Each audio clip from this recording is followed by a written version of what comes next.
Content warning. On this podcast, we discuss sensitive issues, including but not limited to swearing, tasteless jokes, situations of a sexual nature, and drug use.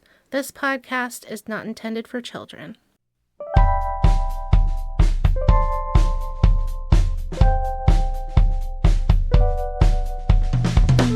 Hello, and welcome to Bibliotomy, the podcast where we read a good book and share it with you. I'm Bugs. And I'm Bam Bam. And I might cry today.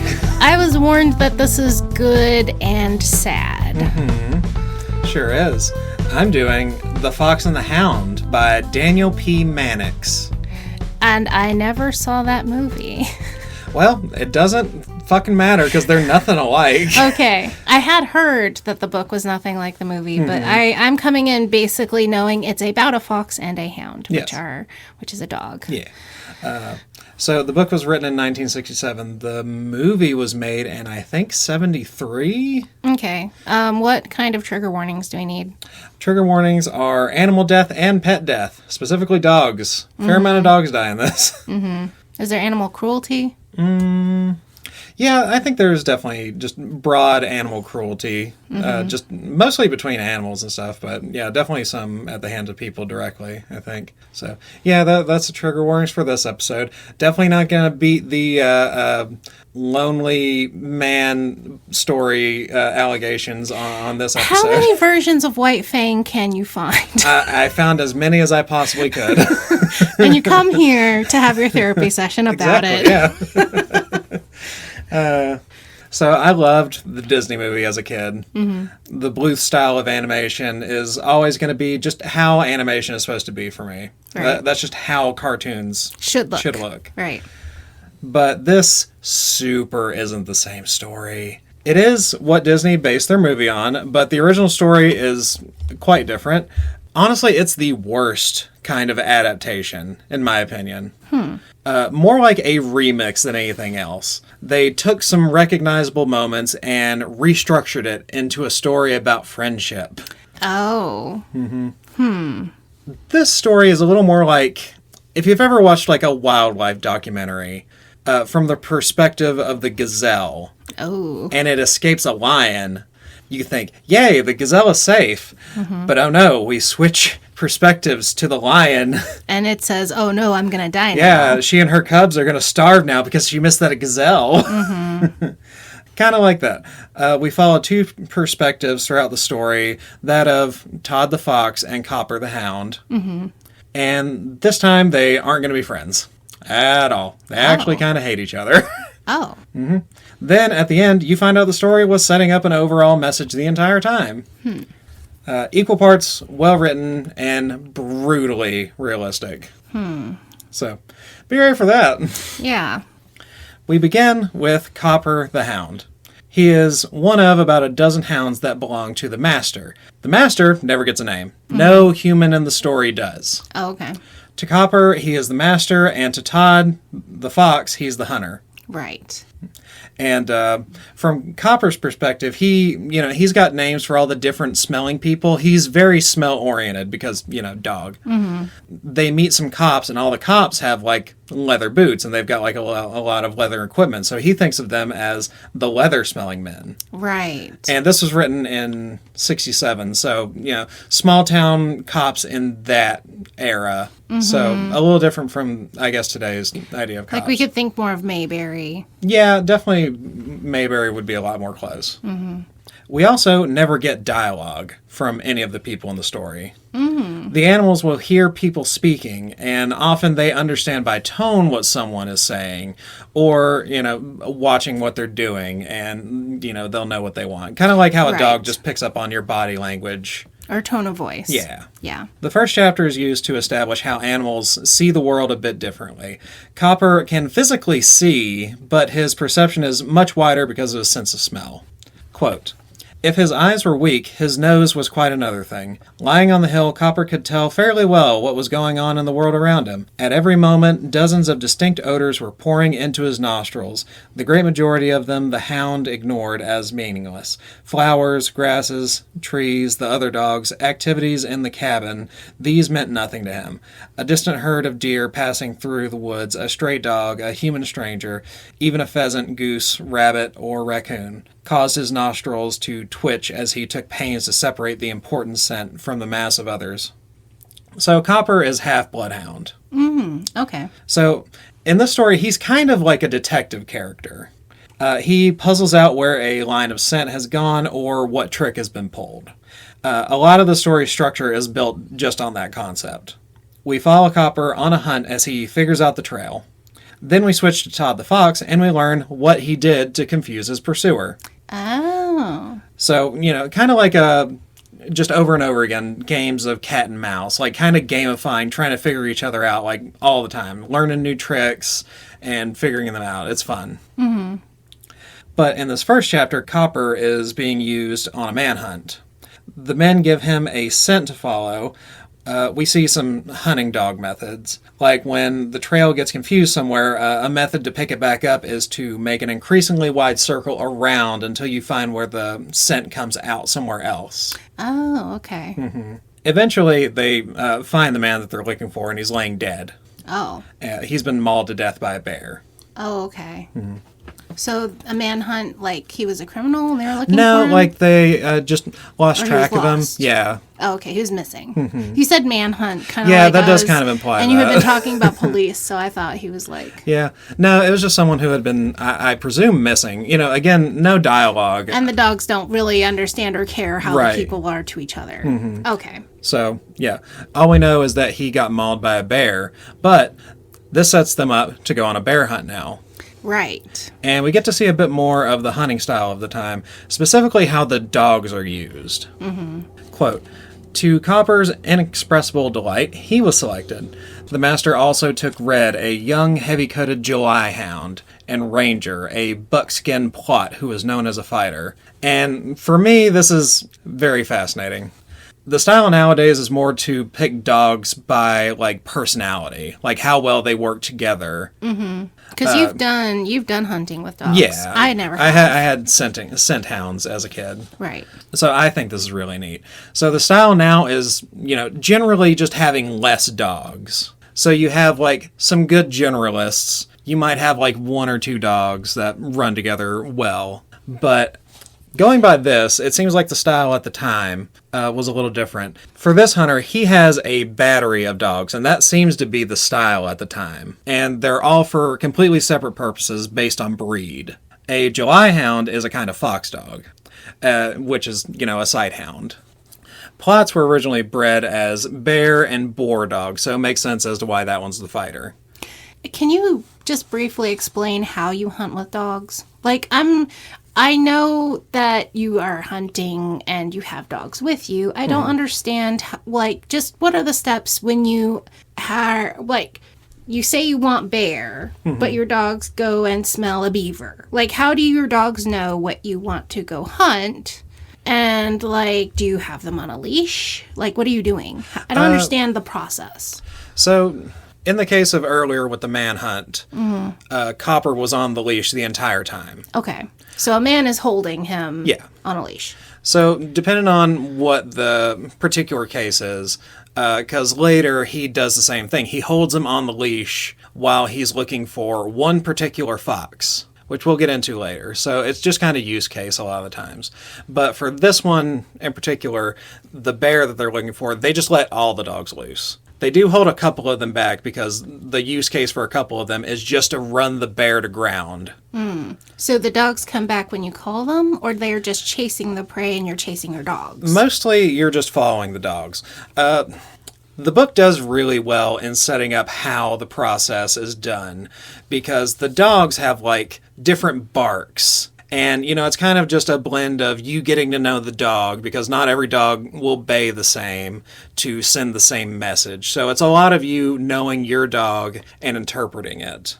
So whenever the dog has a particular bark, Copper will bay to say, over here, or he'll do like a sudden bark and say, I'm back on it. Kind of like that. And then do the other dogs listen to that dog and go follow what it caught? Yeah, sometimes. These dogs, it seems like they have like some kind of signal, like the hunters will know where the bear has been, and they kind of sick them on the scent. Because these dogs kind of just hunt whatever. Right. Like, they're kind of generalist dogs. Like, for me, when I was a kid, we had dedicated coon dogs. Mm-hmm. And that's dogs. all, yeah, that's all they hunted. Right, those raccoons. Yeah. But it seems like at the time, dogs were just kind of more general a lot of the time, and they would find some kind of sign, like on the ground or something like that. These hunters in this story are a lot more active than we ever were. So they'll find some kind of sign. Like bear poop. Yeah, like bear poop. They'll find a track or something like that, and they'll set the dogs on it, and the dogs know that's what they're looking for. Okay. And especially if you have like a dedicated scent dog, like Copper, he's going to get on that scent and stay on it and keep the other dogs kind of focused. Okay. Because the other dogs are sight dogs. If they like jumped a deer or something like that, they might get excited and just go chase the deer and just be gone out of the fucking country.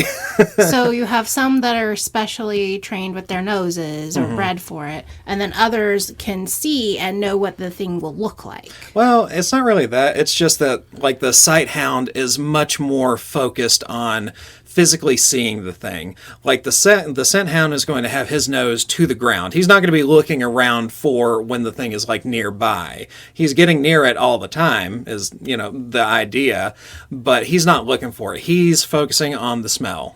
And the other dogs are kind of just around, you know, they're sniffing and stuff. You know, all dogs can smell pretty good, but they're not the dedicated scent hound. You've got your sight hound, which is going to see it and chase it and get all the other dogs focused on that. Okay. And then if they lose it again, the scent hound is still around and he'll go look for it. Okay. And the idea is to eventually have whatever prey they're looking for bayed in like a thicket, up in a tree, down in a hole, something like that. Like with his back against a wall. Yeah. So that you can surround him and get him. Yeah. Okay. And that's pretty much what happens in this story. Okay. After puzzling out the bear's scent, the dogs bay it in a thicket, and then the hunters come and shoot it.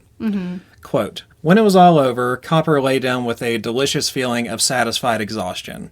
It was much the same feeling he had after having well served a bitch. He was drained of strength and strong emotion. A delightful lassitude filled him. So, kind of shows that this is like the most important thing. Like, this is just as important to him as sex. And also lassitude. I've never heard lassitude used in a sentence before. Oh, did you look it up? I had to, yeah. I didn't know exactly what it meant. Basically, he's a working dog. Yeah. He did his work, and now he's Yeah, this is happy. his passion in life, is to do this job for his master. And if he doesn't do that, life is just utterly pointless. So that's the setup for Copper's half of the story. Is there anything else like I might have missed? Because I do kind of just go on and presume people know a lot of stuff that I know. I feel like hunting with dogs is a pretty specific sport that not a lot of people have done. Yeah. But I think you were able to explain like the process, because I actually didn't know. I mean, I think like in movies and stuff, you would see, you know, oh, we're looking for this missing person, and you see cops holding dogs, dragging them along. That was the closest I really, and I know people hunt with dogs. It's not as common now as it used to be. Yeah. But okay, that's kind of interesting. Yeah. So if there is any kind of question about that, I can try to fill in. Yeah, I'll try to think of them and bring them up as we go along. Before we do that, fun fact. There's also a mention of a Alsatian dog. Have you ever heard of that? I've heard of it. I don't know what it is specifically. So it's just a German Shepherd. Okay. They were called German Shepherds for presumably forever until around the 40s for reasons. And they got renamed Alsatians because, we don't want... yeah, we don't want anything German right now. Mm-hmm. Until like around the 80s or 90s when everybody got comfortable with things being German again. Oh, kind of like how Volkswagen's history goes back right to 1947. Mm-hmm. And their promo when they were like doing their 50 years or whatever. And then that's where it cuts off. Mm-hmm. That's where they were invented, don't you know? So now we switch over to Todd. Shortly after he's born, his mother and siblings are in an underground den, and outside a group of hounds have brought them to bay. So we're getting different perspectives on basically the same situation. How afraid the foxes are, how brutally they die, how brutally the dogs die as well. At one point, one of the small dogs get into the den, and the fox mother is actually big enough that she, severs its spine. It's like a common thing that foxes do with, rabbits. Mm-hmm. And kills the dog that way. So, really brutal. Eventually, the entire den is dug up, and the foxes are all killed. Yeah. Either by the people or, just mauled to death by the dogs. All except for one. And that one is put in a bag and taken home and given the name Todd. Oh. Mm-hmm. That's happening when Todd is little? Mm-hmm. Okay. Yeah, he's old enough to have his eyes open, but he can't, move around. The mother, throughout the course of, being pursued by these dogs, she's, trying to move the babies around. Mm-hmm. So they can't really move around on their own much, but they can see. Okay. Is whatever age that is for a fox. Right. Probably 4 weeks. Yeah, 6 weeks. I would imagine weeks would be, yeah. He's essentially being made into a pet. Oh. By this guy that has picked him up and taken him home. Oh, okay. Mm-hmm. Quote, "The fox quickly learned his name. The humans called him Todd, but he would almost never come when called." Aren't they considered more like cats than dogs? Yeah, they're pretty similar to cats in a lot of ways. He knew quite well he was being called, but he always wondered why they were calling him. Perhaps they had some sinister motive. If the calling became insistent, he would sneak quietly through the house, taking advantage of every chair and sofa until he could see the person calling. If the person had a toy, food, or was even lying on the floor patting the rug, he would joyfully bound in to play. But if the person had no obvious reason for wanting him, Todd would watch for several minutes, and then he would just leave. Mm. And he's pretty much just stuck in the house for this portion of his life. Because they're not domesticated. Yeah. This is a wild animal that they tried to turn into a pet. Mm-hmm. And if you let them outside, they will just stay outside. Yeah, they will be gone. So this behavior and his other behaviors begin to establish his curious and foxy personality. Oh. One feature that serves him for his entire life, he learns while, essentially playing a game in this house. He learns that at the end of the day, the humans pin him up in a little room, and he hates it. Mm-hmm. So he hides from them, but eventually he's always found. Todd figures out that by constantly moving room to room and never staying in one hiding spot for too long, he would stay out of being pinned for the longest. And that's how he keeps from getting caught, because this story spans years. And he doesn't get caught for years. Oh, within the house? No, when he gets outside. Oh, because you were saying Yeah, no, I didn't. I mean, a house can only be so big. Mm-hmm. Yeah, because he doesn't like getting put in a certain room. Right. So he'll hide from place to place. Right. So that concept of him never staying in one spot and just constantly moving around rooms and hiding, he kind of learns to avoid the trap that most foxes fall into, because how they get caught a lot of the time is the dogs run them into a hole, and from there they get smoked out or they get dug out or something like that, and that's how they get caught. But he never wants to get back into a corner and get caught. Oh. And it's a concept he's learning here in his childhood, just playing with these people. Right. There needs to be an exit behind me and in front of me. Yeah. Yeah, I didn't realize that he got kidnapped, taken by people. I didn't know he lived with people. Yeah. I've only ever seen clips from the movie where it's a dog and a fox playing in a meadow or something. Oh, yeah. So no, even in the movie, he was living with an old woman for some amount of his life. Okay. I can't remember exactly what the impetus was for him to get kicked out, but yeah, he does get kicked out and has to live out in the woods.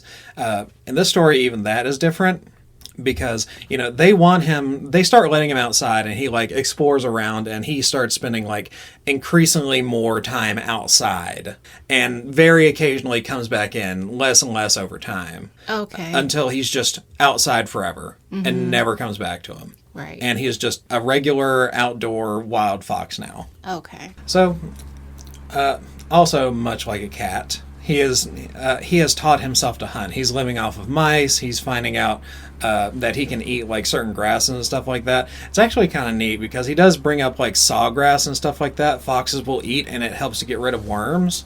Oh. Yeah. That's interesting. Yeah. So he lives in the house with the master and these other dogs? No, this is a completely different group of people.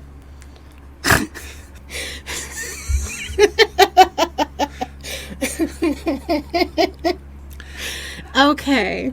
Where is the fox living? At which part? Well, because you keep jumping in timelines in the fox's life, but I thought we were still in the house. So if he's young, how long does he live in this house? Where is this house? I would say for like a year.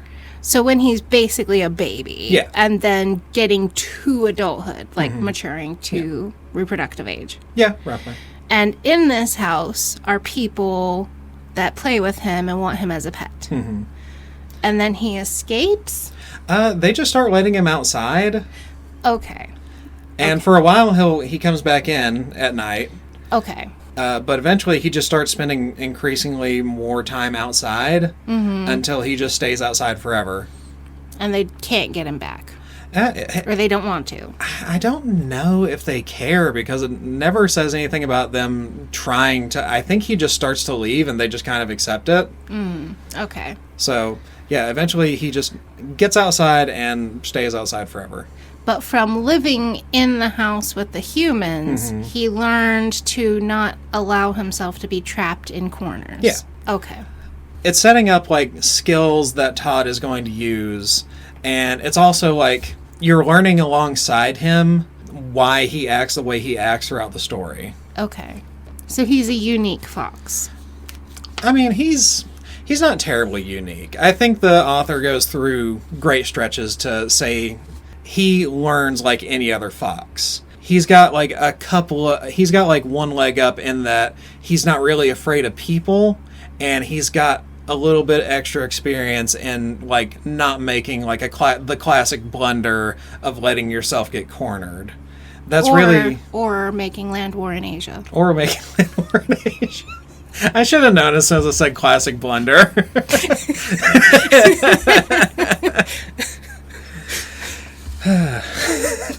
Okay, so he wanders off. Now he is living by himself out in the woods. Okay. Yeah, he is also interminably curious. Because even when he gets out and there are things like actually actively trying to kill him, he always gets curious. Like, if the hunters are doing something weird and he notices it, he's going to stop and watch. Like, at one point later in the story, and I still don't understand it now, the hunter just walks through the woods, ringing a bell, and Todd just follows him the entire time. And when the hunter stops and he gets back to his car, he just puts the bell down and turns around, and he doesn't have his gun on him because he wasn't expecting Todd to be right behind him. Watching him. Watching him. What is the human doing? Yeah. So he's just a really curious animal. And that does give him an advantage in that he kind of investigates things more than maybe the average fox would. And he gets lucky. Like, a lot of it is just that he's getting lucky in where most foxes wouldn't. He's getting, like, a very specific kind of experience. Like, it's almost like his difficulty is slowly ramping up over time. Like, he gets outside and he starts getting chased by farm dogs. Which, they're a dog. They can smell just fine. But they're not a dedicated scent hound. So Todd figures out like little tricks that shake them off. And it's like every time he gets to a new experience, it's just like a little more difficult, but not so difficult that he can't surmount it. Okay. And this book is actually really well written for the animal's perspective. It's doing its best not to anthropomorphize too much. Right. He puts a lot of emphasis on the animals not really having a lot of forethought. Right. Where they live in the present. Yeah, very living in the present. Most of their cognition is like with memory, things that have already happened. Mm-hmm. So Todd basically has like a big circle that he makes every day that comprises his territory. And when pursued, he stays on that course, more or less. Oh, so the scent is always a circle, even if he takes off in a different direction, there will be two paths now because he already made that circle once. Well, we do get into something like that. Okay. But the day-old trail isn't fresh enough for most dogs to like really pick up on. Oh, okay. Mm-hmm. So that's not really where it comes into play, but that kind of thing does come into play later. Mm-hmm. This is just like his daily circle to try to, find food throughout the day, just explore, I guess, and mark his territory. And during one pursuit, a dog is chasing him. And at the spot in the fence where Todd always leaps up, because he's very... agile? He's very habitual. Oh, habitual. So he jumps up on this fence at the same place every day. While he's being pursued, he jumps up on this fence and runs down the rail and then jumps off somewhere else. And he notices that the dog completely loses him. Because the dog can't get up and smell on the fence. That's where he went. As far as the dog is concerned, he just disappeared. Yeah. He doesn't understand why. He just remembers things like that when they happen. Because to him, it would just be like, oh, dog loses me when I'm on a fence. Mm-hmm. Yeah, like he's not reasoning it out. He's not saying, oh, he can't smell me anymore. Mm-hmm. He just knows that I jumped up on the fence. The dog stopped following me. Mm-hmm. As long as if I have a dog following me and I jump up on this particular spot of the fence, right, and jump off where I always jump off, I'll lose him. Right. Yeah. Quote, and this is a couple of quotes that specifically have to do with like how it's written that he learns. Mm-hmm.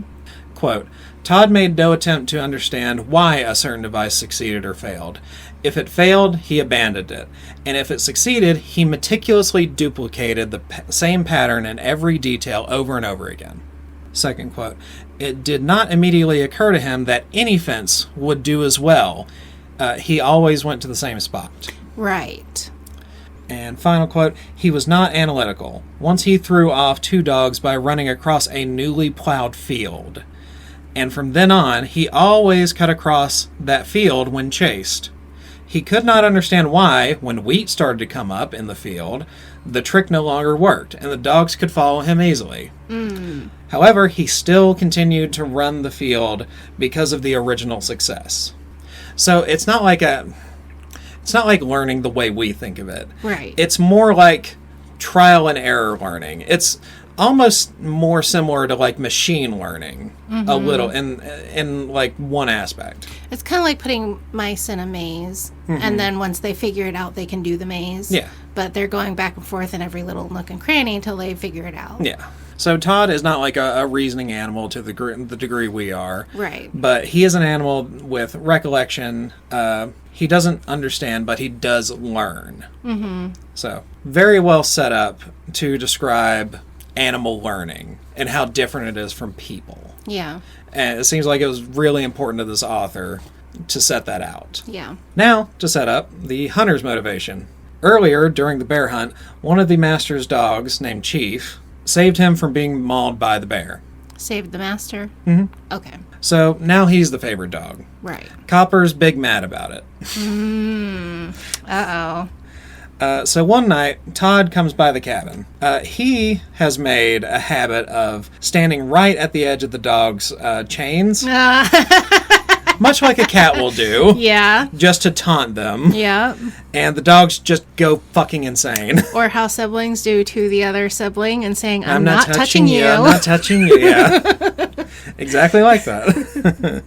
And on this night, Chief's chain breaks. Oh. And at the same time, the master opens the door, and just to see what like all the commotion is about. Mm-hmm. So they basically go on an impromptu hunt. Right. This fox was looking at my dogs. Let's chase him. Todd leads the chase onto a train track. Oh. And Todd learned, much like with cattle, trains charge in a straight line. Oh. And you could dodge out of the way at the last second. Todd had even made a game out of it at one point. Because he makes everything into a game. Right. And his character throughout the story is really that of like an adrenaline junkie. Like he's constantly looking for enrichment. Mm-hmm. So Chief is hot on his tail on this train track. And then a train rocks up behind him. Chief doesn't know shit about trains. Right. Todd jumps off the rail at the last second. Chief gets hit by the train, dies. Yep. And the hunter sees it happen. Oh, man. So that is now the hunter's motivation. And since it's his motivation, it's now also Copper's motivation. Right. Because he wants to get revenge for the dog that saved him from a bear by killing this fox. Right. Because to him, it probably does look deliberate. Yeah. This fox killed my dog. Well, actually, fun thing about that. In this story, Todd didn't do it deliberately. Right. Like, he didn't know...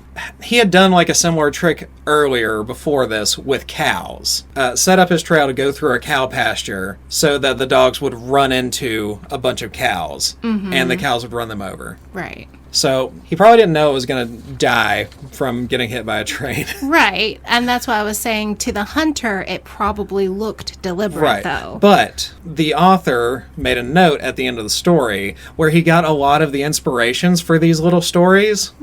There was a fox that seemingly very deliberately for like years killed a lot of dogs doing that. Wow. Like the dogs would be chasing him. He would hear the whistle blow on the train and then book it for the train. Oh my God. So very intentionally getting these dogs killed. Or it just knows this is how I get rid of these dogs. Yeah, this is how I get the dog to stop chasing me. Dog, stop chasing me. I don't have a concept of death, but I hear choo choo. It's not following me anymore. It saved me. It works every time. They don't want you to know this one easy trick. Firefox is on the trail. So, for the rest of the story, the Master and Copper are single-mindedly motivated to kill one particular fox. This fox, yeah. The Master basically retrains Copper to ignore all other foxes, except for that one. How? So earlier, when he saw Chief get hit by the train... Yeah. And that is Todd's dedicated circle. That's part of his circle. Oh, okay. Is going across that railroad track. Yeah. So the hunter follows that. Oh. He takes him to like other fox trails, and he's like, no, don't do that no more. But every time he takes him to Todd's particular track, he encourages that. Oh, wow. And dogs' noses are sensitive enough to tell the difference between foxes. Right. Especially a bloodhound. Wow. That's wild. And from here, it becomes a lot of like cat and mouse games. The hunter will devise some new method to catch Todd. His first plan is to figure out Todd's route, as I mentioned, then post a man at every crossing with a gun. So it's like 3 different crossings. 2 of his buddies are at crossings with guns, and then him at a 3rd crossing.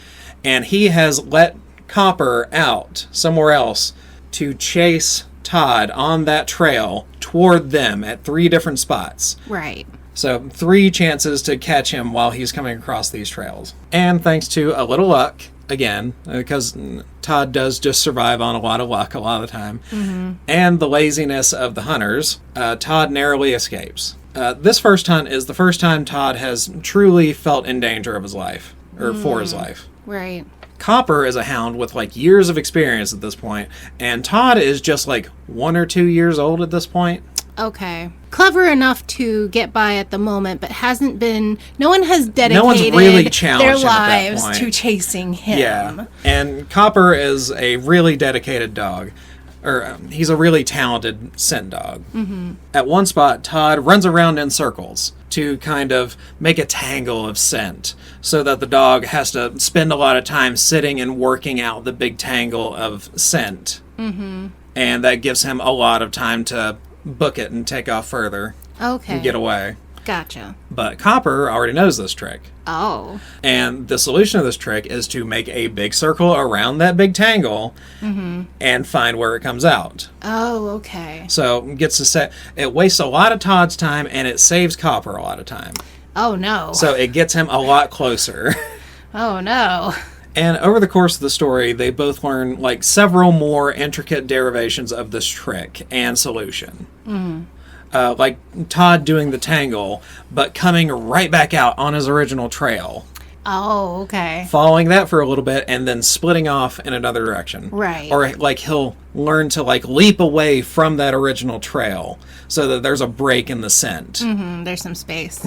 Kind of like going in a creek and walking down the creek a while and then coming out. Because I know like people when they would be being hunted, like criminals were being hunted by scent dogs, they would walk in the creek to get a break in the scent and then hope that they could make it far enough that they would have time before the dogs found it again. But Todd does that too. Oh, okay. And it washes away the scent. But in this particular creek, there are like eddies at the side. The flow of the scent kind of goes with the flow of the water.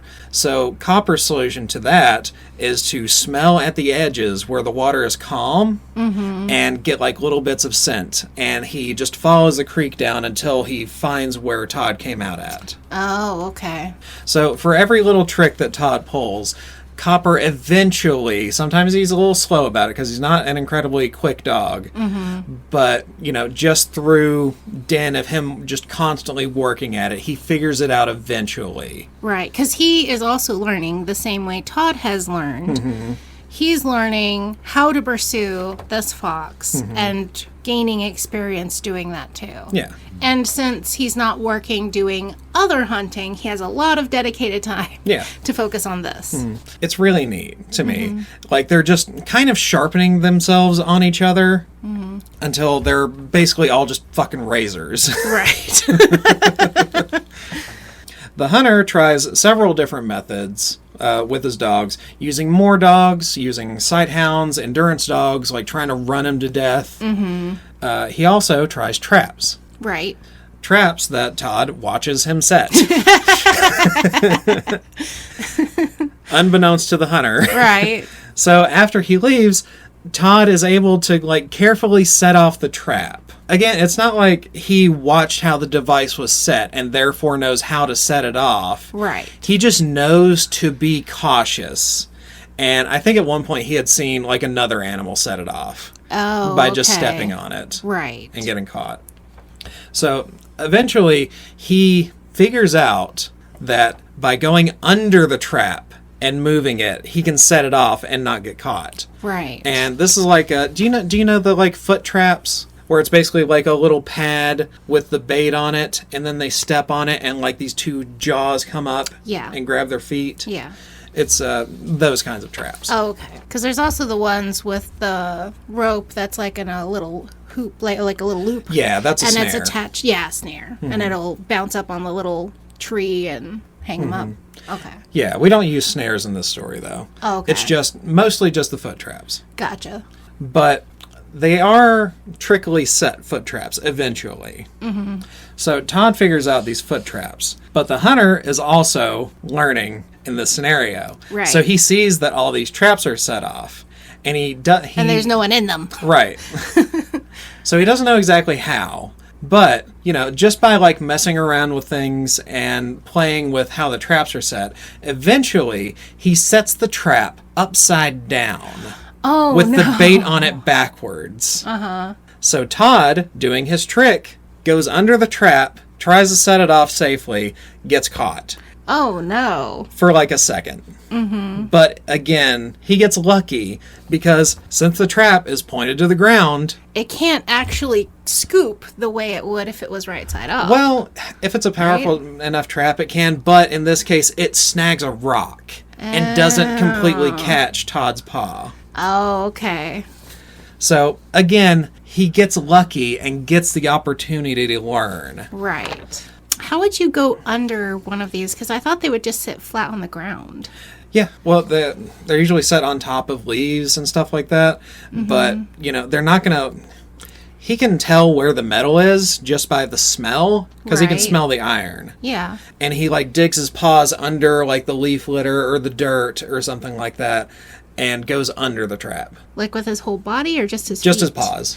Okay, because I was like imagining him crawling under it. No, he's just like moving a paw under the trap, because the And trap. kind of shaking it with Yeah. his paws underneath it. Yeah. Okay. So he manages to get out of that trap, and it's kind of contrived, but it's made like with such intuitive sense that it doesn't really jump out at you that it's contrived, because Todd is organically figuring out these traps, and there's an organic solution that the hunter figures out. And yeah, it's well set up enough that it doesn't seem like, oh, we're just saving the fox so that the story can continue. Mm-hmm. So I think it's well done. So the majority of the story in this series of cat and mouse games, the groundwork is being laid in the background for something else in the narrative. It's subtle at first, 1 or 2 lines in a chapter, and it will drop it in as like background noise. It'll be a line like, quote, "They must have gone half a mile or so when they came to a long mound of earth made by a construction crew digging a pipeline ditch." It'll be a line like that. And this is like a very rural area. Like most of the people are like farmers, and this guy like this is a dedicated hunter, and that's like the only thing he does. Where is this? This is in America. This is in America, right? I've seen that some people think it was written about New England. Okay. Like maybe Pennsylvania or something like that. Okay. But one of the inspirations for this story took place in Virginia. So I'm just thinking like somewhere broadly East Coast-ish. Right. Between Georgia and Maine. Yeah, somewhere between there. Somewhere on the Appalachian Trail. And it's written vaguely enough. It could just kind of be anywhere. Right. It doesn't particularly matter. Yeah. I was just trying to because I know the interstate was being built in, I think, the 60s. Yeah. So this is like a small town, very undeveloped. Mm-hmm. And every now and then you'll just get a line like that. And they're just littered throughout. And the animals in Todd's environment will change. There will suddenly be no foxes because they all got trapped out. And his food sources will suddenly be abundant. Mm-hmm. Then more houses will move in. And the foxes start doing well again in the area. But none of them know how to hunt. This new generation lives almost entirely on human refuse. Right, trash. Mm-hmm. That is suddenly very abundant now that there are more and more people showing up and living in this area. Mm-hmm. Slowly over the course of the story, which is like, I think around like 10 to 15 years. Oh, wow. Is like how long the story takes, I think. Mm-hmm. The area becomes urbanized. Right. All the watering holes are drained, and people are drilling wells and using the water, so the water table gets lower, and the ground stays drier, making it harder to scent things. Oh, yeah. And then about 3/4 of the way through, we're physically in the same area that Todd has been in his entire life, but the range has just been taken over by Right. people. Yeah. And the same thing kind of happens to the hunter and Copper. Quote, "The trapper had only one hound left, old Copper, who lived in the shack with him, for the hillside where the barrel kennels had once been was covered with new houses. The trapper had nothing but a tiny patch of land left around his cabin, and on every side the new developments were pressing in on him. The trapper, Copper, and Todd were the last 3 living creatures in the district who could still remember the old days and loved them. Everything else was new, alien, and bent on destruction." Yeah. So for Copper, he hates how things are changing now. All the acrid smells of smoke from everyone's wood fires and factories that start popping up as it gets cars. There's a lot more cars. He's essentially rendered blind in that town by these new conditions. No more interesting smells that tell you the story of what's going on around you.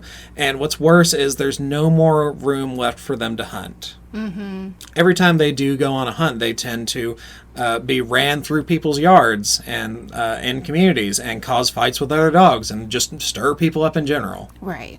So they stop hunting as much. And the master, the hunter, he's just a surly old drunk to most people now. Mm-hmm. And it seems like the community at some point starts trying to like get him put in a home. Like he's older, like he's like 50s to 60s, I think. Okay. And they try to get him put in a home, but he refuses because they don't allow dogs there. Right. And he doesn't have a family or anything. He's literally just got his hobby and his dog. Mm-hmm. So they're just truly depressed. They don't really have a purpose anymore. But then something changes. Through the urbanization of the area and the explosion of red foxes in the area, an explosion because of the food humans throw away, a volatile population that has no predators like wolves because they were exterminated by humans, and a lack of readily available clean water because of human land management. Right. This combination is the perfect cocktail for a rabies outbreak. Yeah. And break out it does. The foxes in the area that have only ever lived in human-inhabited areas start contracting rabies. Yep. And they start being aggressive and biting. In one instance, a single fox bit several children and a number of women. Oh, God.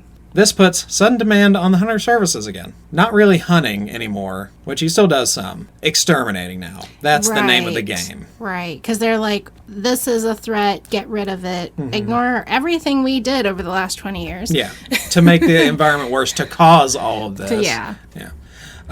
So, more traps, and now poison inside of balls of lard is the newest thing. Oh, God. And it's a poison powerful enough that if the animal that dies from it is eaten by another one, Yeah. that animal dies. And the animal that eats that animal also dies. Oh, my God. And in Todd's case, he eats that last animal.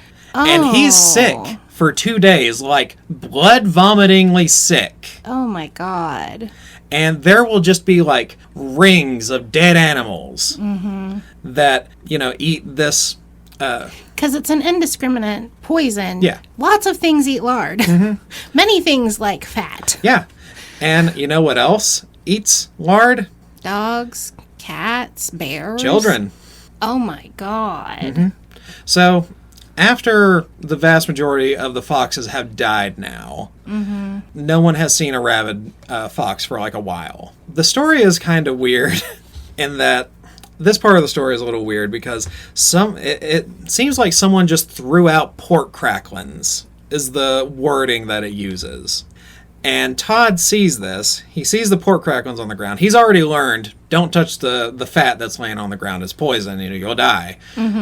But he sees some children walking down the road, and apparently children back in the 60s, if they just saw pork cracklings on the side of the road, they would just eat it. I mean, I read about kids riding their bikes behind the deep truck and seeing how close they could stay in the fog and not run into the truck or run off the road. Yeah. And that was a game they played. Okay, well, all those kids people are have pretty cancer now. Cancer. Yeah. The 60s were horrific. Yeah. So, yeah, one child picks up some of the thrown out poison covered in fat and eats it and dies. Oh and it's weird because no one blames the hunter for this, for just like indiscriminately throwing poison out. Yeah. And he never has like a comeuppance on it. And they just blame it on the foxes more. If it weren't for those darn foxes, It's very realistic we to wouldn't how have people poisoned our children. It is realistic to how people are, though. Yes. I mean, I still see idiots on the internet saying to put mothballs under their house to keep away snakes. Like, people are so stupid. Yeah. So, all the rabid foxes are exterminated at this point, but the hunting and poisoning continues until the kid dies. And at this point, when they stop using the poison, the hunts somewhat intensify for Todd, but also not. Like the hunts that the hunter and Copper do go on, this is said from Todd's perspective. Quote, "If they did not come, Todd would feel upset and go looking for them. He recognized them as dangers, but even so, they were part of his life, and he missed them." Oh my gosh. So that's cute. Yeah. In like a warped kind of way. Yeah. Because they're like actively trying to kill, like, at this point in the story, they have killed generations of his children. Right. So, yeah. But now there are other hunts. Not led by the hunter. It is a veritable fox holocaust. And in this last event, it's a massive swath of people traveling in a wave and rooting out any place that a fox might be hiding. Right. And it's this ever-enclosing circle. And it's not something that Todd can conceive of. Right. No one's ever done this before. Yeah. You can't really trick a circle of people No, there's enclosing not around you. any way to really escape that. Yeah. So it's not something he can trick. And this is like terrifying for him. He literally has the walls closing in on him, and it's terrifying. But he does get away. Oh. But only to land in an even more hairy situation. So he gets out in a big wide open field. And at this point also, they have a helicopter following and looking from above, trying to, point out foxes. Gracious. And there are like people dedicated to going to other areas where the foxes might have gotten out. Mm-hmm. And in this case, some people drive up to about where Todd is on the other side of the field, get out, and they have 2 dogs with them. Oh my gosh. And they're weird looking dogs. Oh. And Todd isn't really worried. Yeah. Because, he's never encountered a dog that he couldn't just like directly outrun. Right. Or they might be able to out-endure him over the course of like a 2-day chase or something like that. But no dog is as fast as him. So he watches with curiosity as the dogs are sicked on him. And, they sure are coming across that field fast. Yeah. Really fast. Concerningly fast. Are they like greyhounds? The community apparently hired a new variety of fox hunter. Oh. And at this point, Todd had experienced American scent hound pursuit hunting. Mm-hmm. He's also had the English style of like horseback mass pack of dogs chasing you hunting. Right. So he's experienced that. But he's never encountered like a true sight hound, like a greyhound. Oh, it is. They are greyhounds? They are greyhounds. Oh, wow. And they are fast. Yeah, those dogs are amazing to watch. They're so fast. Mm-hmm. But they're so fast that it causes Todd to get lucky again. And he kind of... They overshoot and roll around and he's able to take off. Well, they're really fast in a straight line, but they can't turn real quick like Todd can. Because that's why they're used as racing dogs. Yeah. So they're going so fast that he has to get under them, and he's just like whirling in and around their feet, and that's the only way he can get around and get away from them. So he'll like duck in around their feet and just like barely escape them grabbing him and confuse them enough that he manages to slip out and get a little bit of ground. He's doing football zigzags. Kind of, yeah. He's just like juking them out. Yeah. But if they can get in a straight line and he stays in a straight line, they will overtake him. Mm-hmm. So it just barely works with him just barely being able to dodge out of it. He manages to trick them long enough to like dash for a fence overgrown with ivy, which gives him just enough time to make a break for another fence made of barbed wire. Ooh. A fence that the dogs don't see. Oh.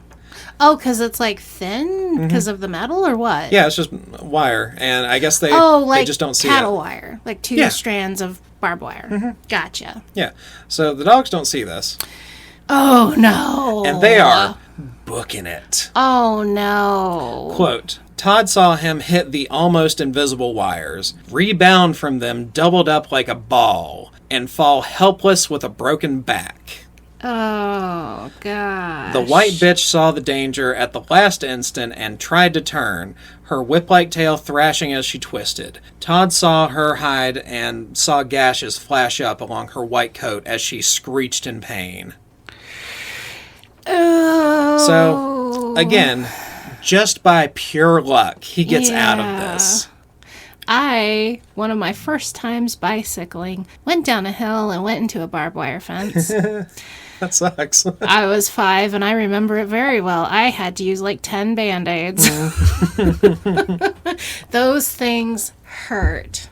So, Todd just barely makes it out from this last hunt. And from this point, it's kind of going downhill for Todd. Right. He rests for like a couple of days, but he never quite recovers his wind after this event. Isn't he getting older? Like, Yeah, how at long... this point, he is at like at least 10 years. So how long do foxes live? I don't think they live much past that. I'd have to look it up, but I don't think they live much past that. I imagine it's like, roughly dog ages. Apparently, it's very, very hard to age a fox because they don't change very much in adulthood. I would guess that the author, because he owned a couple of tamed foxes, I would guess he's probably got a fairly good guess, like a relatively educated guess on how long a fox would live. Like, this is saying in the wild, like, 3 to 7 years. Yeah. And they can live longer if they're captured. Well, it is noted that They Todd may live is up to 10 years. Yeah. So it is noted that Todd is a very healthy specimen. Like, he's very successful. Mm-hmm. And he hasn't had to struggle for food much. So he's fairly physically healthy. Right. But yeah, 10 years seems to be about where it starts to go downhill. He's becoming an age-wise. old man fox. Yeah, he is an old man fox now. Yeah, anytime he gets pursued or anything after this, he has to do a lot of stopping and resting. And can't quite afford to, like, fuck around like he used to. And, like, play. Right. So, after this is when we get to the last hunt. The master pulls his shotgun off the wall. Copper knows that this means it's time to hunt again. And he's so happy to hunt. He's so happy to hunt with the master again. Because Copper's now really old, too. Yeah, like, if I'm charitable, he's probably, like, 13 or 14. Because he was Yeah. definitely, like, a well-experienced dog. Right, he when wasn't Todd a was pup. around. Yeah. Or when Todd came around. Mm-hmm. Because he wasn't even considered the young dog. The young dog was Chief. Oh. Like, he was the young, upcoming dog. Like, Copper was, like, an adult dog. Mm-hmm. Must have been, like, 3 minimum, I would think. Okay. And it's been at least 10 years now. Yeah, so he's very old dog. Yeah. Old man dog. Old man fox, old man dog. So, they pick up on Todd's scent again. In this hunt, it spans over the course of a day and a half. Oh, wow. And Copper runs Todd literally to death. Todd just keels over and is dead. Right. And Copper gives his body like one good shake and then passes out on top of him. Oh my god! So, ran Todd to death and nearly ran himself to death. Yes. And it's that is also one of those stories that the author was inspired by. There was a story that actually came from like the 1870s in Virginia. It was like a 2-day-long hunt in the winter. The hunt went on so long that everybody just left. And the dog just kept chasing the fox Oh my god. until they found them a couple days later, frozen, like 10 feet apart. So they just ran each other to death. And they both just fell over. Yeah, they just couldn't fell over and anymore. died. Oh my god. So is that what the hunter does? Like he goes home and comes back? Because he's an old man now too. Yeah, well, These are all old men. in this case, it was kind of memeing that event, but not directly, because Copper doesn't die here. Right. He very nearly dies, but he doesn't. He recovers, and everyone pets him. Everyone in the community has like come around them to Celebrate the death of the last fox. yeah, because Oh my God. at this point everyone hates foxes because everyone associates them with rabies, and probably several dead children. Right. So And like rabies is a horrific way to die. oh my Like, God, it's yeah, a terrible way to die. It is fucking If spooky. you want nightmare fuel, go look up rabies. Like that is just horrific. I remember as a kid, I watched Cujo, and I was terrified that rabies was just waiting around the corner for me at any point. Mm-hmm. So, everyone pets Copper and showers the hunter in accolades for a while. Mm-hmm. They caught the legendary fox that had ghosted everyone for as long as anyone could remember. The last fox in the area. Yeah. But soon after, they forget, and the hunter goes back to being the drunk. Annoying old man. Yeah. Now made purposeless by his own hand. Mm-hmm. And the community again pushes to send him to a home. The sour-smelling men, from Copper's perspective, because these are the men from the nursing home, and they smell like chemical cleaners, so he refers to them as the sour-smelling men. Right. They're here to pick up the hunter. The leather-smelling men are there to back them up. Oh wow, they're forcibly putting him in a home. Yeah. Copper remembers the leather-smelling men when they came to ask for their help and were friendly. He doesn't know what they're saying, but they keep talking to the master and Copper, and it's just miserable for him. Mm-hmm. Then Copper hears something he's never heard. His master crying. Oh, wow. Copper does his best to console him, and the master pets him. And this is a bit of a long quote. Okay.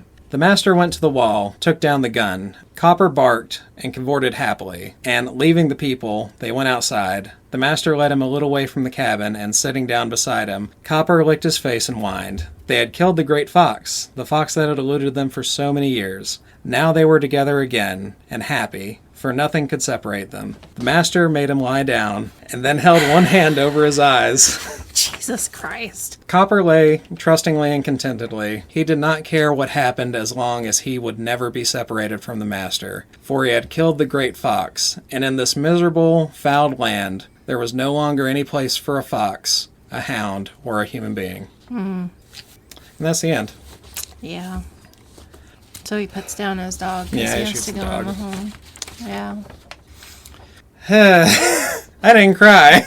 You almost did. I almost did. I saw that tear right on the edge, and then you sucked it back in. I cried yesterday, twice. Oh, we got it out of the way before we started Yeah. this?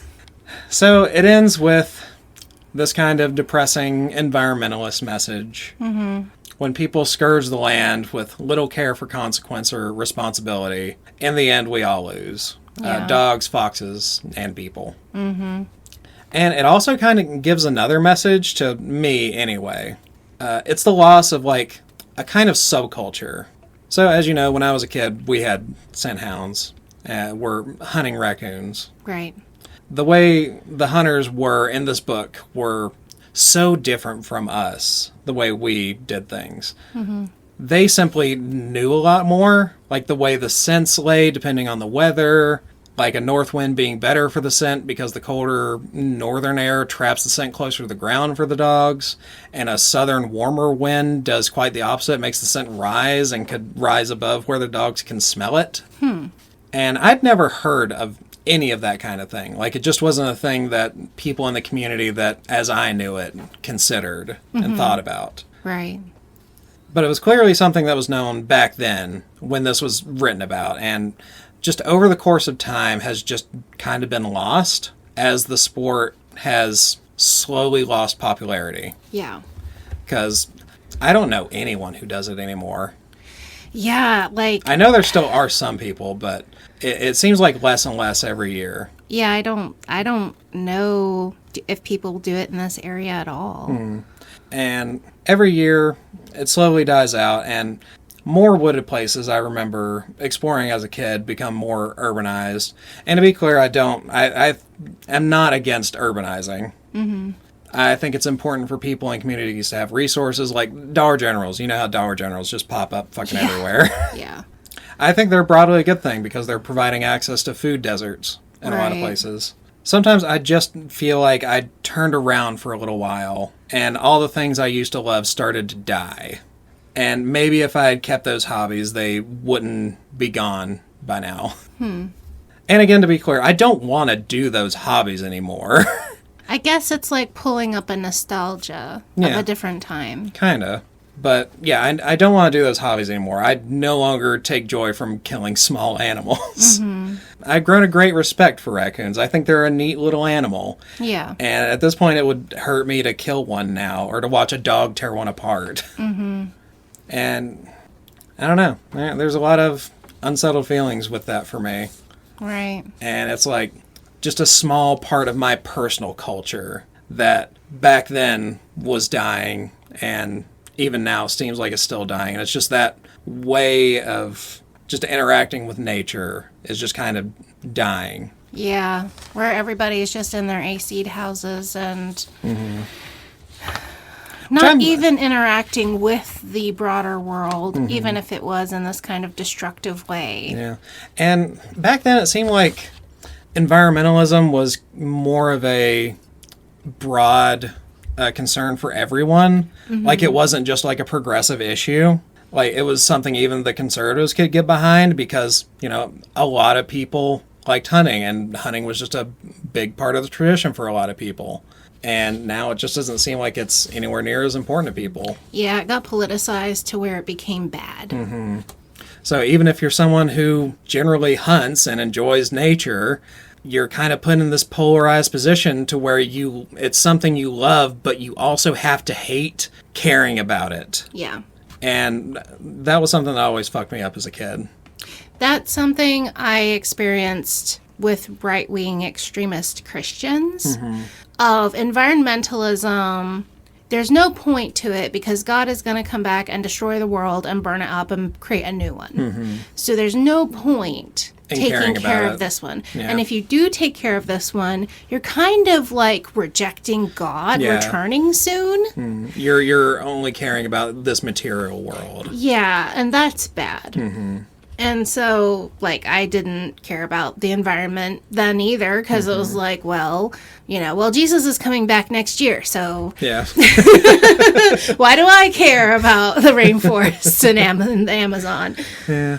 Yeah, and that's something really toxic about end times beliefs and magical thinking. Yeah. Because if you tie it all around, Well, it allows you to not have to take responsibility for shit. yes, because if you have magical thinking around it, you can either pray for it or just not be responsible and not care. And those are easier to do mentally than to look at what you're doing and say, am I making ethical choices? Am I caring about this, voting about this, talking about this? Yeah. Kind of like with deer in America, because we killed out all the natural predators for deer. So there's nothing keeping that population in check. Right. And now we're seeing things like chronic wasting disease. Yeah, there's too many deer. And it's just because the population is so high, it just makes it more likely for prion diseases to show up. Yeah. And that's something that we're responsible for. We should be taking care of that. So, hunting has its place and stuff. It's just not something that I want to do anymore. Like, I'd be fine with, like, killing deer and stuff like that, but... it's just not... It's not a joyful hobby for you anymore. Yeah. It could be a necessity or a thing that you do to gain meat or something. Yeah. Yeah. Or just like a public responsibility. Like, this number of deers have to be killed this year in order for a healthy population to be sustained because there's nothing else that's going to do it Yeah. anymore. Right. Yeah. So, anyway... This book was excellently written and stirs a lot of feelings in me, clearly. Yeah. I give it S tier. It's clever, well thought out, and it has an important message that just devastates me every time I read it. And apparently that's just a thing for me. Yeah. I mean, we love the books that impact us emotionally. Yeah. So, that's the good book? Yeah, you keep doing this. Look, our 2 books that were bad this month were good, so it makes sense that our good book this month is bad. Yeah. Bad feeling. Yeah. So it Good all works message. out. Good message. Well made. I really think people should read it. I don't know if anyone could give a fuck about it now, because it feels like it appeals just to me specifically a lot of the times. Gotcha. But yeah, I think it's really good. I think other people should read it. Yeah. And if you think we should read something bad or good, maybe, you should email us at bibliowrecks@gmail.com. BIBLIOWRECKS. And I am still trying to social media, and I am still tired in my brain. But we really love your emails. We really love your suggestions. And we appreciate you listening. Share with a friend. If you want to traumatize someone else who enjoyed the movie, send them the book story. Give someone clinical depression. Make someone else like a fox and then be sad when it gets killed Yeah. in the hunt. Oh. Boy, I'm just a fucking ball buster. This is why we love you. Yeah, I guess. And we love you too, listeners. Good thing I started some meds this month. This is with meds. Oh my god. Bye. Bye.